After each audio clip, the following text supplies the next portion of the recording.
The story is about Lena, a mother who spent 18 years raising her son, Caleb. On his graduation day, Lena is told to stand at the back of the auditorium while her ex-husband Damien and his new wife Belle sit in the seats that Lena had been promised. Despite being ignored and disrespected, Lena refuses to let this ruin her son's special day. In a brave move, Caleb stands up during the ceremony and publicly thanks his mother for raising him alone, showing that he values her more than anything else. In the end, Lena realizes that true love doesn't need public recognition. It only needs to be present, steady, and unconditional. The story teaches us about love, sacrifice, and realizing one's true worth. If this story touched your heart, don't forget to hit the like button and share this video with someone who needs to hear it. Leave a comment telling me which part of the story resonated with you the most. And if you enjoy real, heartfelt stories, make sure to subscribe to the channel for more meaningful content. Thank you for watching, and always remember that true love will find its way into the light even if the world doesn't see it. At my son's graduation, I was told to stand in the back. That was the first thing. No greeting, no welcome, just a firm voice from an usher I didn't recognize, holding a clipboard like it meant more than I did. "I'm sorry, ma'am," he said, avoiding eye contact. "The front rows are reserved." I nodded, unsure what to say. I looked past him and saw them sitting there, comfortable and unbothered. My ex-husband Richard, his new wife, Grace, her sister, and a couple of his cousins I barely remembered from 10 years ago. All of them dressed like it was a gala instead of a graduation, all of them sitting where I'd been promised I'd be. Grace turned her head and met my eyes. She didn't smile. She leaned toward Richard, but her words were loud enough for me to hear. "He doesn't want her here. Let her stand in the back." I froze. For a second, my body didn't know whether to move forward or turn around and leave. My heart pounded so hard I could feel it in my teeth. My sister, Lily, stepped forward. "Say that again. Go on. I dare you." I reached out and grabbed her arm gently. "Not today," I said. Lily looked at me like I was losing my mind. "You're really going to let her say that to you on Adam's Day?" I nodded once. "It is his day. That's exactly why I won't make a scene." My eyes moved across the auditorium. Hundreds of chairs, balloons tied to aisle ends, students in their blue gowns lining up backstage. My stomach twisted. I had waited for this day for 18 years. Through scraped knees and spelling bees, broken heaters, and long shifts that turned into double shifts. Through nights when I went to sleep hungry because we only had enough food for him. Through birthdays where I wrapped dollar store toys and made them feel like treasures. I stood in the back. I stood because I didn't want Adam's Day to start with tension or confrontation. I stood because he deserved peace. But the silence burned. Every clap for a student felt like a reminder. Every camera flash from the front row felt like it belonged to someone else's life, someone who got to be proud in public. My chest ached, not just from being overlooked, but from knowing someone else wanted me to be invisible. Grace wasn't his mother. She didn't hold him through nights of fever. She didn't teach him how to tie a tie for his first school dance. She didn't sit at kitchen tables with overdue bills and still make sure he had everything he needed for the science fair. I did that. I did all of that. But she had the front row seat and I had the back wall. Lily stood beside me, arms crossed, eyes sharp. "He told you he saved you a seat," she whispered. "He looked you in the eye and said that." "He did," I said. "Then what the hell is this?" I couldn't answer. I didn't know if Adam knew what was happening. I didn't know if he was backstage, focused on the moment, unaware that his mother was being quietly removed from the picture, or worse, what if he did know? What if he let this happen? My throat tightened. I blinked fast to keep the tears from rising. Not now, not when this was supposed to be a celebration. I reached into my purse for tissues and brushed my fingers across a photo I kept in my wallet. Me and Adam taken at his 10th birthday party. I was wearing a paper crown he had insisted I keep on the whole day. His arm was around my neck. His eyes were full of mischief and trust. His cheeks still had that softness little boys have before they start growing into men.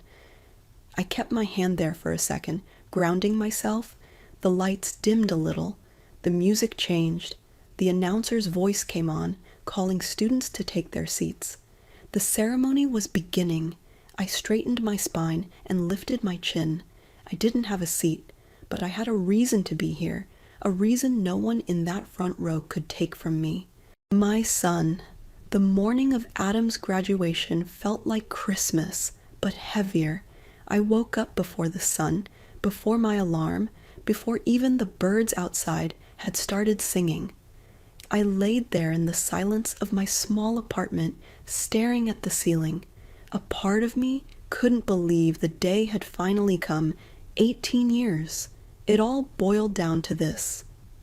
I got up and moved quietly, careful not to wake Lily, who had crashed on my couch the night before to help me get ready.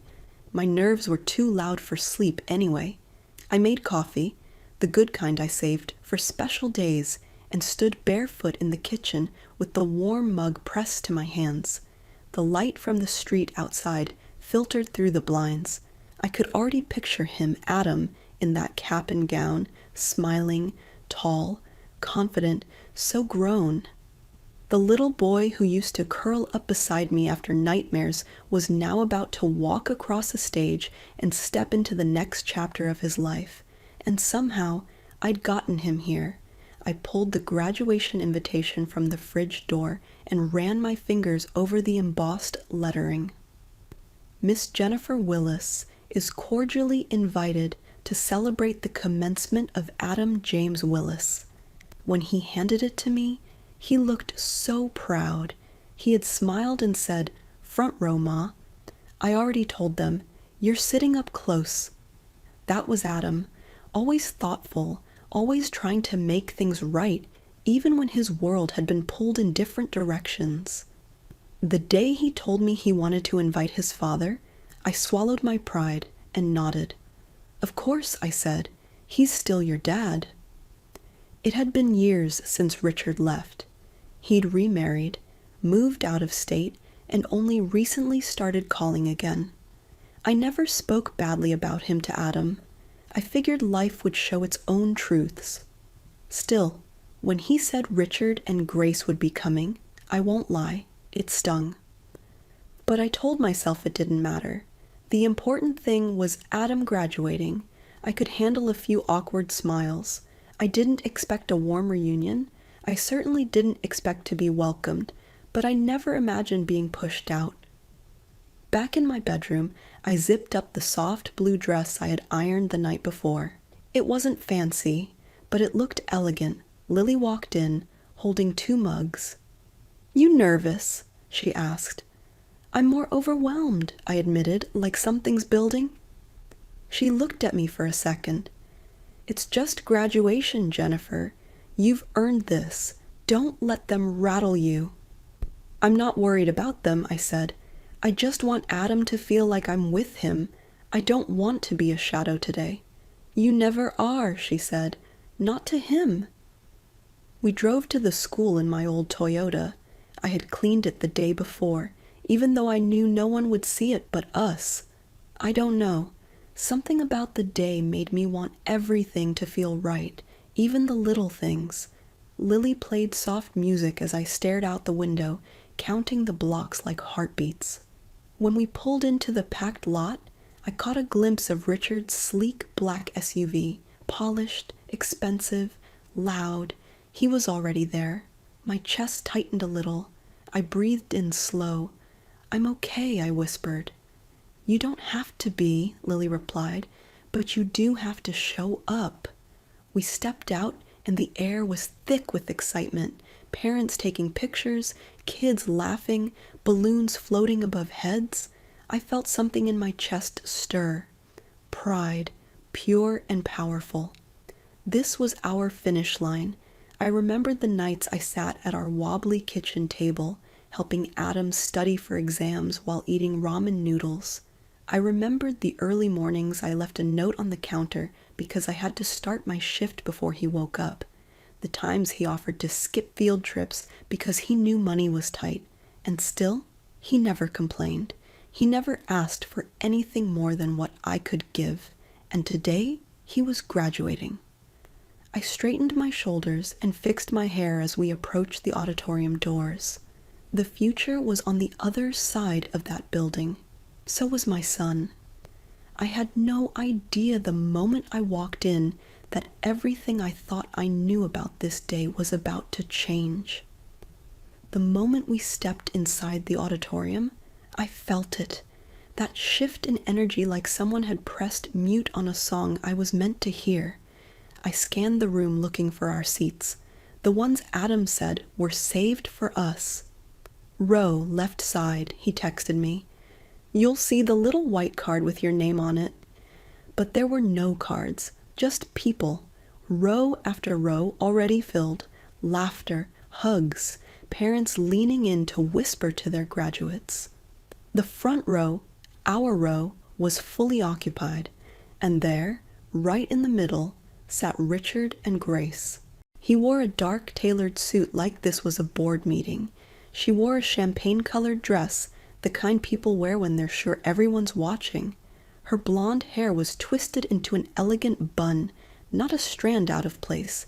She looked completely at ease, completely in control. I froze. My heart dropped into my stomach. A young usher in a black polo approached us. "Ma'am," he said politely, "do you need help finding a spot?" I nodded. "Yes," my son said. "He reserved 2 front row seats for us left side." He looked at his clipboard and frowned. "Those seats have already been filled. They were claimed by the Carter family." I stared at him. "I'm Adam's mother?" His eyes widened slightly. He looked back at the clipboard, then toward the front row. His expression shifted to discomfort. "I'm really sorry, ma'am. There's standing room in the back." The words felt like a slap. Before I could speak, Lily stepped forward. "Are you serious right now? She's the kid's mother. You think she came here dressed like this to stand?" He glanced around nervously. I'm just going by what I was told. I can't move people who are already seated." From the front row, Grace turned and made eye contact with me. Her face was calm, smug. Then she leaned in toward Richard and said, not loud, but just enough, "He doesn't want her here. Let her stand. This isn't her place anymore." I felt the words slice through me. Not her place, as if I was just a former role. Lily bristled. "Oh, hell no. Say that again, Barbie. I dare you." I reached for her arm. "Not now," I whispered. "This isn't about her. It's about Adam. But she? I know. But if we cause a scene, he'll remember that. Not the diploma, not the walk, just the drama. I'm not giving her that power." Lily clenched her jaw but stepped back. We walked slowly toward the back of the room, heels clicking against the polished floor, heads turning. A few parents smiled politely. Most didn't look at us at all. We stood against the back wall beneath a dim exit sign. There were no programs left, no chairs, just concrete and shadows. I couldn't help it. I looked toward Adam's row. He wasn't seated yet. Maybe he was still backstage. Maybe he didn't know. Or maybe he did. That was the worst part, the doubt. The whisper in my mind asking, what if he let this happen? What if he chose them? I shook the thought away, but it stuck like smoke in my lungs. Lily leaned in. "You want to leave?" I thought about it. I thought about turning around, walking out that door, going home, and pretending this day never happened. But then I remembered Adam at 12 when I couldn't afford a new backpack for school. He took his old one, patched the straps with duct tape, and said, "It still works, Ma. I don't need a new one." I remember the night he sat on my bed after Richard missed another birthday and whispered, "You're the one who shows up." I wouldn't leave. I had shown up for 18 years. I wasn't going to stop now. I looked down at the stage. The faculty was gathering. Ceremony was minutes from starting. From the back of the room, I stood still, hands clasped, chest tight. All around me, families were taking selfies, clapping, cheering, but I stood quietly watching and waiting, a mother erased from the picture, but not from her son's story. Not yet. I wanted to leave. As the auditorium buzzed around me with excitement, I stood frozen in place, arms folded tightly, trying to hold in everything I was feeling. I watched smiling families posing for pictures, arms around their graduates dressed in vibrant caps and gowns. I watched fathers beam with pride and mothers cry quietly in the front row. I saw what I had always pictured for myself, just not from where I was standing. For a moment, I let the bitterness rise. It didn't feel fair. I had raised Adam without help. Richard paid what the courts told him to, but that was just money. I was the one who showed up at every parent-teacher conference, who sat in waiting rooms during Adam's asthma attacks, who printed worksheets from the library when we couldn't afford tutoring. I was the one who stood by him year after year while his father built a new life, a new marriage, a new version of the truth. And now, here I was, tucked into the shadows of the auditorium like a stranger who didn't belong. I turned to Lily. "Maybe I should go." She looked at me in disbelief. "What are you talking about? I don't want to ruin this for him. I don't want him to feel torn between two sides. He already has enough pressure." Lily shook her head. "And what about you, Jennifer? You're not some guest. You're his mother. If anyone has a right to be here, it's you." My hands were trembling. I could feel my throat tighten, tears threatening again. I didn't want to cry. Not in front of these people. Not in front of Grace. Then I remembered something Adam had said to me just last week. We were sitting on the couch, surrounded by boxes of dorm stuff he'd ordered online. He looked up from a checklist and said, "You know what I'm most proud of?" I smiled, thinking he'd say his GPA or the scholarship he got. Instead, he said that you did this alone. And somehow, I never felt like I was missing anything. I'd laughed through my tears that night, but I felt those words now like armor sliding back into place. "You're right," I said to Lily, my voice steadier. "I'm staying." Lily nodded. "Good, because I was about to drag you back in here anyway." We stood silently for a while. The principal stepped up to the podium. The band played a few bars of the school anthem. Names were being called, cheers rising and falling like waves. I tried to scan the stage, hoping for a glimpse of Adam, but the students were still out of view, waiting, just like us. My eyes drifted back toward the front row. Richard was scrolling through his phone. Grace was flipping her hair, smiling at something her sister whispered. Neither of them looked back, not once, and yet I didn't care anymore. They could have the seats. They could have the show. I had the memories. I had the late nights, the scraped knees, the tearful talks, the laughter in small kitchens, the victories no one else saw. They had front row tickets. I had a front row heart. I see Caleb walking in, his gown flowing behind him, his tassels swaying as he moved. It wasn't just his physical presence that filled the room.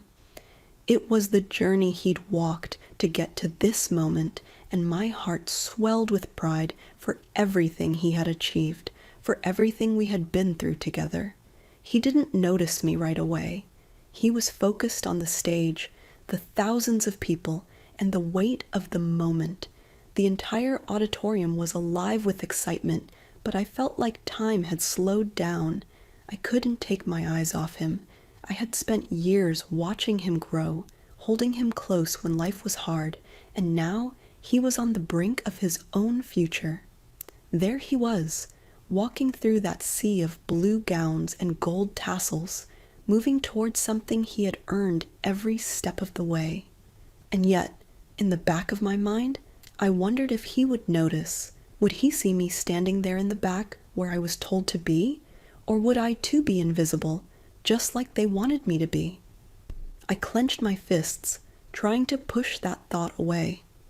This wasn't about me. This was about Caleb, about celebrating him. The crowd erupted as the students walked onto the stage, but my eyes never left Caleb. I saw him scanning the room, looking for someone, anyone, that familiar face in the sea of strangers. His gaze shifted from left to right, but when it landed on the front row, I saw him hesitate.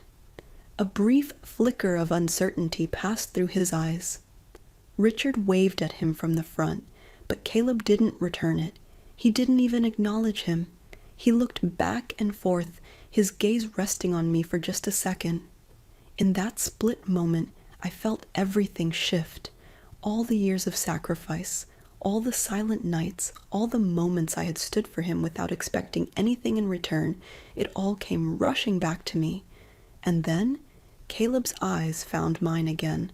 Our eyes locked, and just like that, the whole world seemed to fade away. He didn't look at anyone else. It was like he was reaching through the sea of people directly toward me.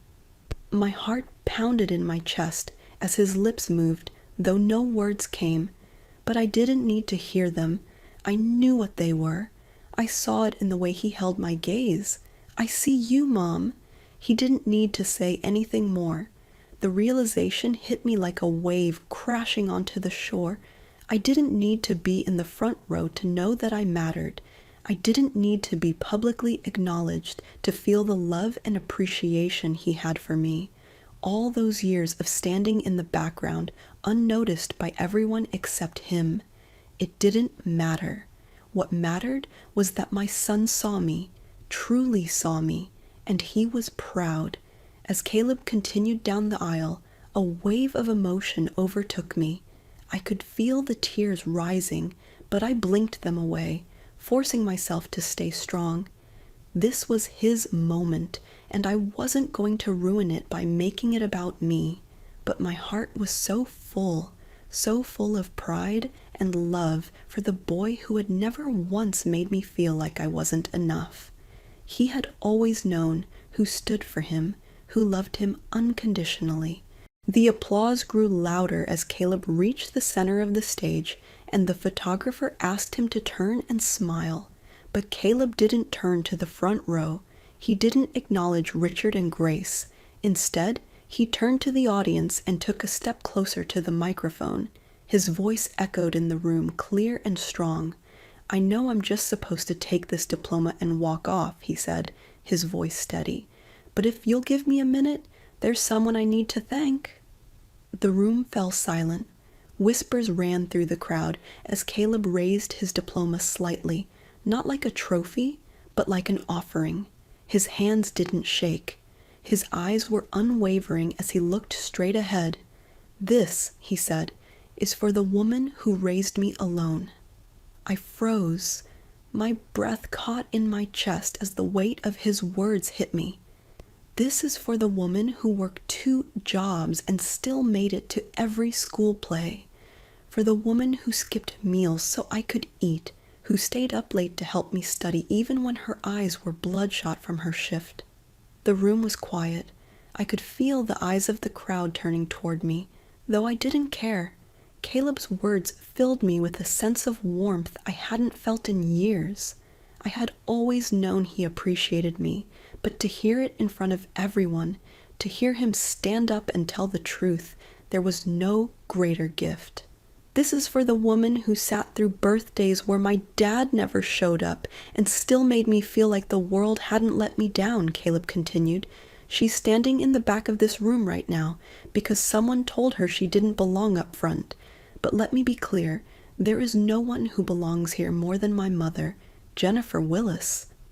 The applause came slowly at first, like the room was absorbing the impact of his words.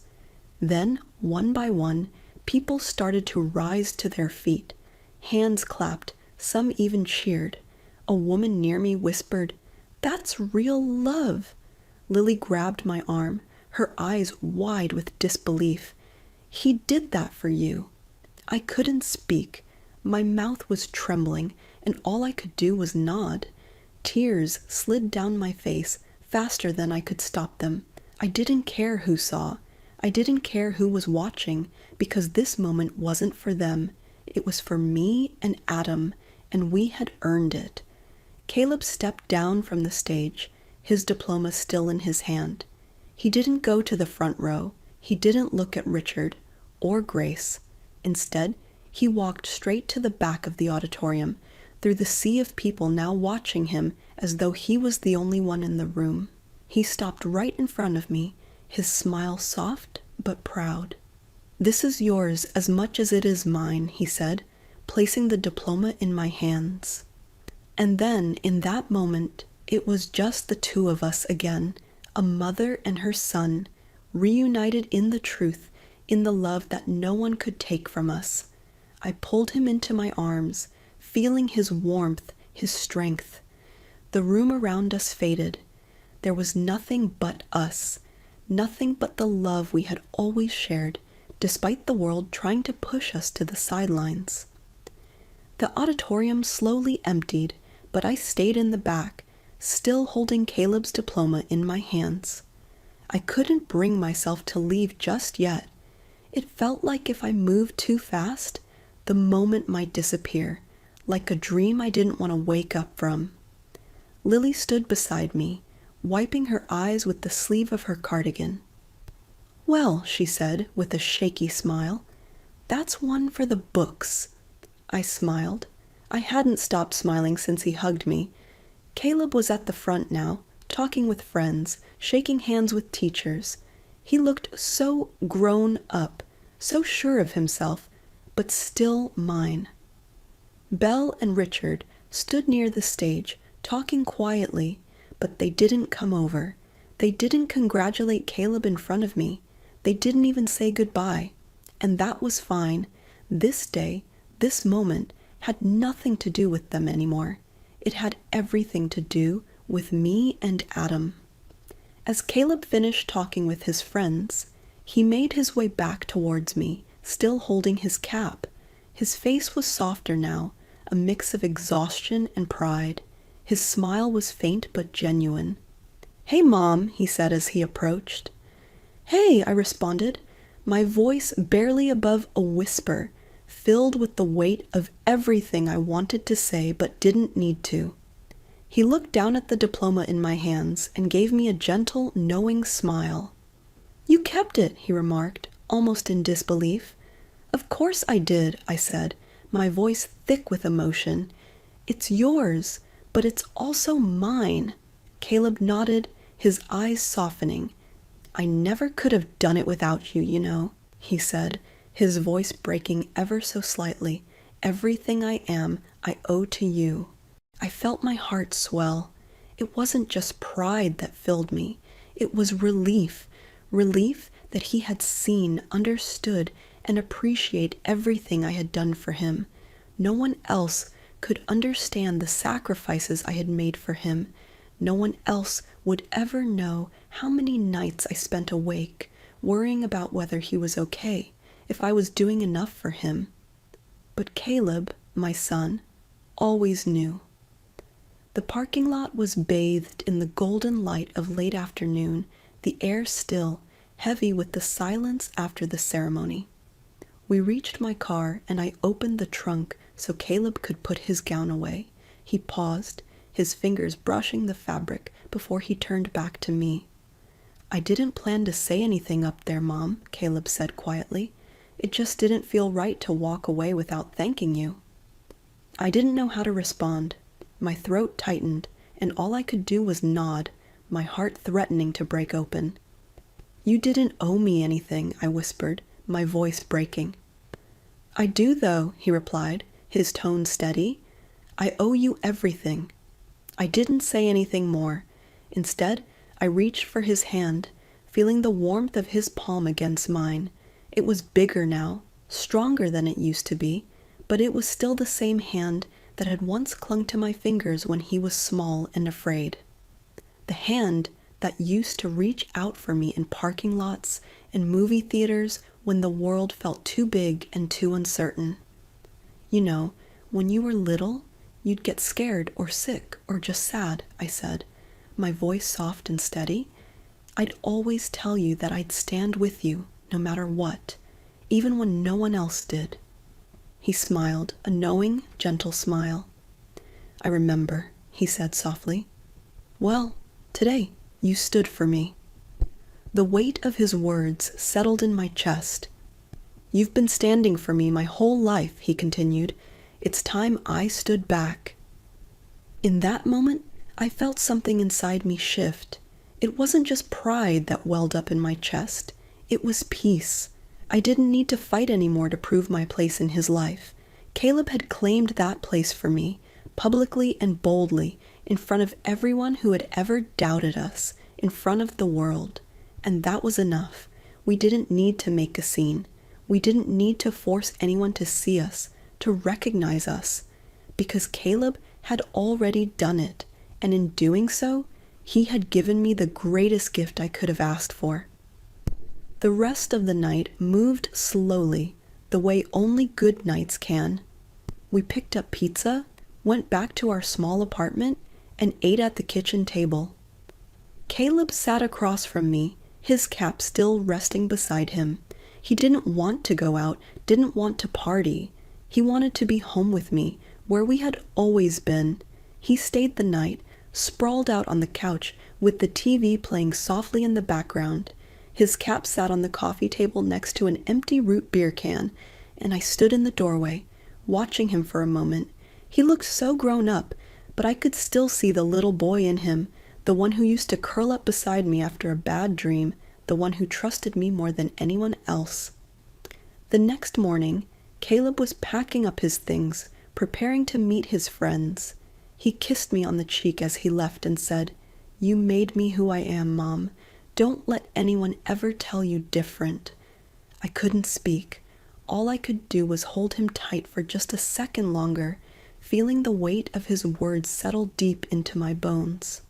"I won't," I whispered, "because I learned something too, Caleb." "What's that?" he asked, looking at me with a mixture of curiosity and affection. "Love doesn't need a front row seat," I said, my voice steady. "It doesn't ask for applause or recognition. It just shows up every day, quietly, steadily, without conditions." He smiled at me, his face soft and full of understanding. "Yeah," he said quietly, "I know that now." And just like that, everything shifted. We were no longer just mother and son. We were two people who had found peace in the love we had shared, and who now understood that love didn't need validation. It simply was. As the day went on, Caleb moved forward into the next chapter of his life. And as for me, I had already moved on, not from him, but from the need to prove anything to anyone else. I had been a part of his journey all along, without recognition, without applause. I had been the steady presence, the one who showed up when it mattered most. And that, I realized, was enough. Sometimes in life, we feel overlooked, dismissed, or made to feel like we don't belong. But the truth is that real love doesn't need anyone else's approval. It stands strong, quietly, and doesn't ask for anything in return. It just shows up, again and again, no matter what the world thinks. And, as Caleb had so clearly demonstrated, when the time is right, that love is recognized in the most meaningful way possible. If you've ever felt overlooked, uninvited, or pushed to the background, know that your love, your presence, and your sacrifices matter. You don't need to be in the front row to be important. The truth always finds its way to the light, even when the world doesn't see it. If my story touched you, please take a moment to like, share, and subscribe to the channel. I would love to hear your thoughts. Leave a comment and let me know what part of the story resonated with you most. Until next time, Take care of your heart, and remember, the love you give will always find a way to make an impact.